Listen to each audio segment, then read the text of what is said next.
What's up, everybody? Tom Pelissero here outside the Minnesota Vikings headquarters, where it appears ready to thunderstorm any minute, which would go well with the cloud of locusts that seems to be surrounding this team at this point. It's another day, another significant injury for the Vikings. Chris Cook on the same night, Saturday, he appeared to take hold of the Vikings starting right cornerback job. Tears a meniscus in his right knee, according to the Star Tribune, and will miss at least 2 weeks. It could potentially be longer than that. Now the Vikings are looking at starting Lito Shepherd, who came into the offseason with the job, but apparently had been beaten out by Cook at this point, and perhaps even by Asher Allen as well. Shepherd will end up starting the September 9th opener in New Orleans. Asher Allen, as expected, is going to be in the nickel job. And who do the Vikings have beyond that? Not really anyone. At this point, Eric Frampton, who's the number 5 safety, would be their fourth cornerback going into the Superdome against the Saints team that likes to use 3 and 4 wide receivers.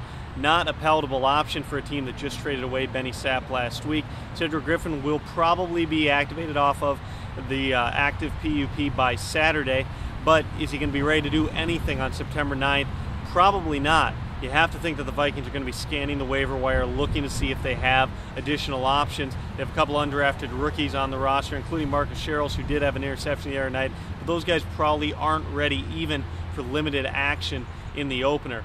Another point today on the injury front, Sidney Rice moved to the reserve PUP. That means he'll miss at least 5 weeks. They'll have to make a decision on him by early December. You'd think, though, that when that first window opens to begin practicing Rice sometime around late October, early November, they'll take that look at him, and then they have 3 weeks to decide how to proceed.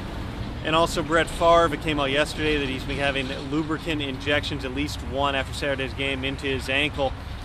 Darrell Bevell downplayed that today, says there's other players who get that done, but when you hear Favre talk about the fact that after practice his ankle will lock up and he's not even able to turn it or move it or flex it, it's something that's a concern when you see the hits that Favre has taken in just a couple of preseason games in very limited action. He's not a guy who's going to make things happen with his feet at age 40, but can he get out of harm's way when he needs to, or is he going to stand in there, get hit, and cough up the ball as he has 3 times already in 2 preseason appearances? That remains to be seen. You've got other things on the injury front. John Sullivan not practicing again this week with a calf injury that becomes a little more mysterious by the day. It sure seems as though the Vikings are going to have to go with another option, starting either Chris DeGear at right guard or bumping over Anthony Herrera, or starting John Cooper at center, who, if it weren't for Sullivan's injury, I'm not convinced would even make this team at this point. That has a trickle-down effect. How many offensive linemen do you keep? They may need to go 9 deep just because they aren't sure what they're going to get with Sullivan early in the season. You remember back to last season, E.J. Henderson was the first player the Vikings put on injured reserve as of December 7th. They were the only team in the NFL that didn't have someone on IR at that stage of the season. Then by the NFC Championship game, that's when Favre, Cedric Griffin, and Sidney Rice all limped out of there with injuries that still are factors today.